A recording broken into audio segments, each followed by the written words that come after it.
மறுசீரமைப்பு குறித்து ஒரு தவறான தகவல் பரவி இருக்கிறது. உண்மை என்னவென்றால், திராவிட முன்னேற்ற கழகத்தின் நிலைப்பாட்டை அண்ணன் டி.ஆர். பாலு அவர்கள் அந்த கூட்டத்தில் எடுத்து வைத்தார்கள். அரசாங்கம் இது தொடர்பாக எந்த திசையில் எப்படி செல்ல இருக்கிறது என்று தெளிவாக தெரியவில்லை. ஊடகங்களில் மட்டும்தான் பல்வேறு வகையிலே அதற்கு கருத்துக்களை சொல்கிறார்கள். அந்த நிலையில் நாங்கள் எதுவும் சொல்ல முடியாது, வந்ததற்கு பின்னால் சொல்வோம். ஆனால் எங்களை பொறுத்தவரை மிக தெளிவாக தென் மாநிலங்களுடைய பிரதிநிதித்துவம் நாடாளுமன்றத்தில் பாதிக்கப்படுகின்ற அளவிற்கு எந்த வடிவத்தில் அது வந்தாலும் அதை முழுமையாக எதிர்ப்போம். இதில் எந்தவிதமான மாற்று கருத்தும் இல்லை. திராவிட முன்னேற்ற கழகம் அதில் உறுதியாக இருக்கின்றது. ஏற்கனவே நம்முடைய பிரதிநிதித்துவத்தினுடைய முக்கியத்துவம் இங்கே குறைவாகத்தான் இருக்கிறது. மக்கள் தொகை அடிப்படையிலோ அல்லது இப்போது எண்ணிக்கை அதிகரித்து செய்தாலோ வட மாநிலங்களுடைய பிரதிநிதித்துவம் கூடி துணை குடியரசுத் தலைவர் தேர்தலிலோ குடியரசுத் தலைவர் தேர்தலிலோ அல்லது மற்ற முக்கியமான மசோதாக்கள் வருகிற போதோ தென் மாநிலங்களுடைய குரல் என்பதற்கு மரியாதை இல்லாமல் போய்விடும். சரியாக சொல்ல வேண்டுமென்றால், அரசியல் சட்டப்படி ஒவ்வொரு 10 ஆண்டுகளுக்கும் பின்னால் மக்கள் தொகை கணக்கெடுப்பு நடத்தி அந்த அடிப்படையிலே மறுசீரமைப்பு செய்ய வேண்டும். ஆனால் 1976 இந்திரா காந்தி அம்மையார் வடக்கு தெற்கு என்ற பகுதிகளில் மக்கள் தொகை ஏற்றத்தாழ்வுடன் இருப்பதை மனதில் கொண்டு 25 ஆண்டுகள் அதை ஒத்திவைத்தார். 2001ஆவது ஆண்டு அடல் பிகாரி வாஜ்பாய் அவர்கள் பிரதமராக இருந்தபோது அதே நிலை தொடர்ந்ததை மனதில் வைத்து மீண்டும் 25 ஆண்டுகள் ஒத்திவைத்தார். இப்போது முன்பை விட மக்கள் தொகை அதிகரித்திருக்கிறது. அந்த அடிப்படையில் செய்ய முடியாது. இவர்கள் எந்த வகையில் சமரசத்திற்கு வந்தாலும் அது தென் மாநிலங்களை பாதிக்கும் என்ற காரணத்தால் சென்னையிலே தென் மாநில முதலமைச்சர்களுடைய மாநாட்டினை அன்றைக்கு முதலமைச்சராக இருந்த எங்கள் கட்சி தலைவர் தளபதி மு.க. ஸ்டாலின் அவர்கள் தலைமையில் ஒரு தீர்மானத்தை நிறைவேற்றினோம். தென் மாநிலங்களுடைய உரிமைகள் பறிபோகக்கூடாது. அதனால் இன்னும் 25 ஆண்டுகள் இதே நிலை தொடர்வதற்கும் தீர்மானத்தை நிறைவேற்றியிருக்கிறார்கள். ஆக இந்த 543 அப்படியே நாடாளுமன்ற உறுப்பினர்கள் எண்ணிக்கை இருக்கிற போது மகளிர் இடஒதுக்கீடு மசோதாவை இந்த 543 கொண்டு வருவதில் எங்களுக்கு எந்தவிதமான கருத்து வேறுபாடும் இல்லை. இதுதான் எங்களுடைய நிலைப்பாடு. வேறு யாராவது எங்கள் கட்சியின் சார்பில் பேசியிருந்தால் அது திமுகவின் கருத்து அல்ல. அண்ணன் கூட்டத்தில் பேசியதும் அதுதான். இப்பொழுது நாங்கள் தருகிற விளக்கமும் அதுதான்.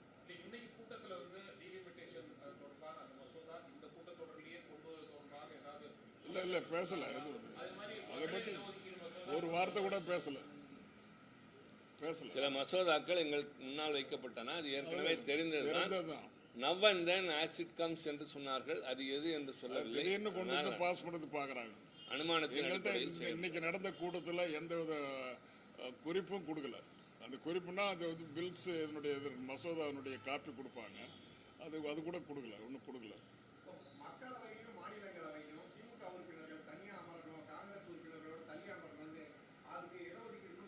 அது கொடுத்துட்டாங்க. நேற்று விடியகாலம் தான் வந்தது. விடியகாலம் தான் லோக்சபா பொறுத்தவரை விடியகாலம் தான் வந்தது. நாங்கள் கொடுத்து ஒரு மாதம் மேலே ஆயிடுச்சு. ஆனால் விடியகாலம் தான் வந்துருக்கு. உயர்கல்வி நிறுவனங்கள் தொடர்பான மசோதாவை பெற்று அண்ணன் சொன்னார். அது இப்போது கூட்டு நாடாளுமன்ற குழுவுக்கு போயிருக்கிறது. அது வந்தால் கடுமையாக எதிர்ப்போம். ஆமாம். காரணம், பல்கலைக்கழக மானிய குழு போன்றவையெல்லாம் கலைக்கப்படுகின்றன. ஒட்டுமொத்த அதிகாரமும் டெல்லிக்கு போய் சேர்க்கிற காரணத்தினால் அதை நாங்கள் எதிர்ப்போம். இந்த எல்லா 3 அத்தாரிட்டிஸ் இருக்குது. 3 அத்தாரிட்டியும் ஒரே அத்தாரிட்டியாக ஒரே ஆணையமாக கொண்டு வந்து அது கீழே கொண்டு வரது பார்க்குறாங்க. அதில் நிறைய டிஃப்ரென்ஸ் ஆஃப் ஒப்பீனியன் கமிட்டிலேயே பிரச்சனைகள் இருக்குது.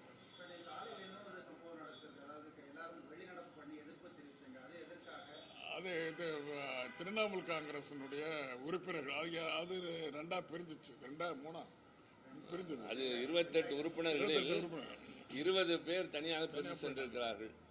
அவர்கள் வேறு கட்சியில் சேர வேண்டும் என்றாலும் கூட 2/3 பகுதி அது இல்லை.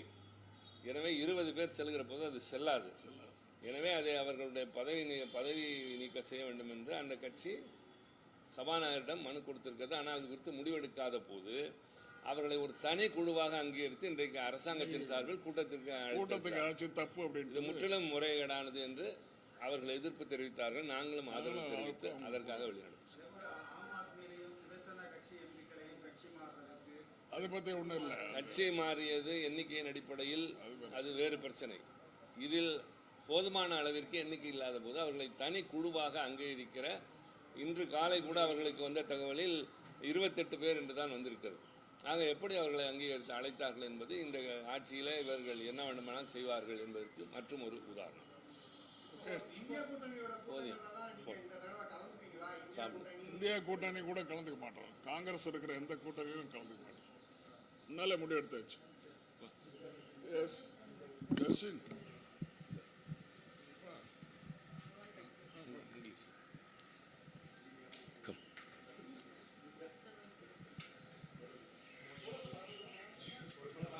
இந்த மைக்கெல்லாம் ஆஃப் பண்ணுங்க.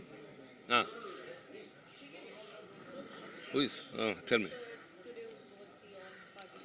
In the all-party meeting, we insisted mainly about the Meghdadu issue, the construction of a dam at Meghdadu in the across Kaveri River, and Karnataka is very firm about it, which we are against because it will be against the farmers of Tamil Nadu.